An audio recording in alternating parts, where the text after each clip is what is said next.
2011 সালে মামাটি মানুষ সরকার তৈরি হওয়ার পরে 11 সালেই মানসদা মন্ত্রী হয়েছিলেন। পরবর্তীকালে 2017 সালে 16 সালে তৃণমূলে 16 সেপ্টেম্বর 16ই সেপ্টেম্বরে তৃণমূলে আমার হাত দিয়ে উনি পতাকা নেন। 17 থেকে 21 তিনি রাজ্যসভার সাংসদ ছিলেন।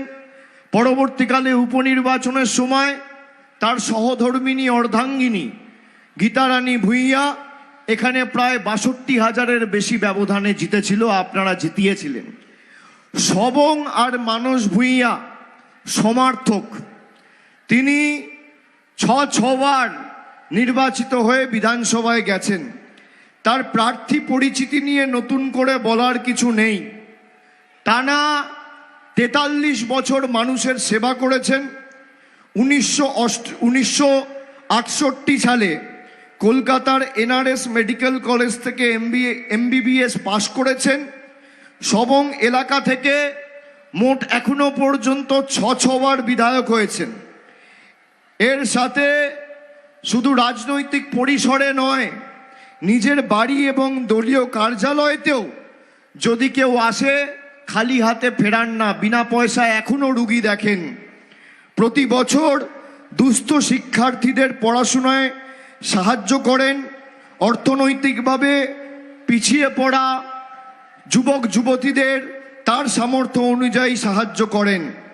কেলেঘাই কপালেশ্বরী বাগুই নদীর 52 কিলোমিটার লম্বা জল নিকাশি ব্যবস্থা তার হাত দিয়ে হয়েছে। অন্যদিকে যে বিজেপির প্রার্থী কখনো কংগ্রেস, কখনো তৃণমূল, কখনো বিজেপি, মানুষের জন্য নয়, নিজের রাজনৈতিক স্বার্থ চরিতার্থ করতে নেমেছেন। আমি তার সভায় নাম নিয়ে তাকে বাড়তি ফুটেজ দেব না।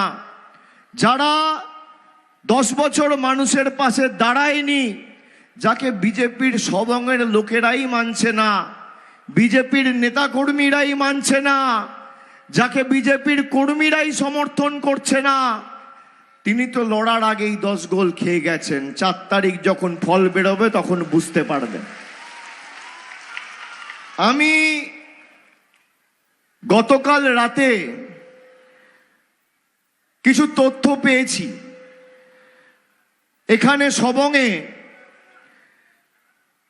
একজন আমার ছোট বোনের মতো, তার নাম সাথী ঘোড়াই কুইলা, তার 2 বছরের মেয়ে, তাকে গিয়ে বিজেপির জল্লাদ CPM এর হাড়মাতগুলো, যারা এখন জার্সি পাল্টে বাম থেকে রাম হয়েছেন, তারা গিয়ে ধমকেছে, চমকেছে সাথী এবং তার 2 বছরের মেয়েকে।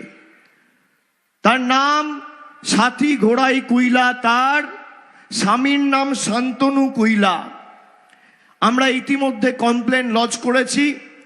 8 জন অভিযুক্তর নাম রয়েছে, 1 জন গ্রেপ্তার হয়েছে।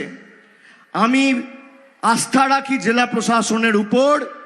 নির্বাচন কমিশন যদিও জেলা প্রশাসন এই মুহূর্তে পরিচালনা করছে, যারা এর সাথে যুক্ত সবার বিরুদ্ধে আগামী দিন ব্যবস্থা হবে। 4 তারিখে ফল ঘোষণা হবে। আপনি ভাবুন এরা কতটা নিচে নেমেছে।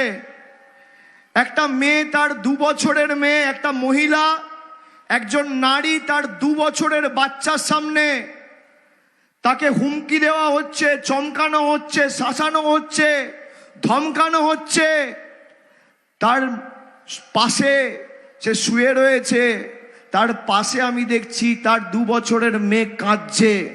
বিজেপির নেতারা চমকে গেছে যে এলাকায় বাড়িতে থাকতে পারবে না, বেরোতে পারবে না, 23 তারিখ ভোট দিতে পারবে না।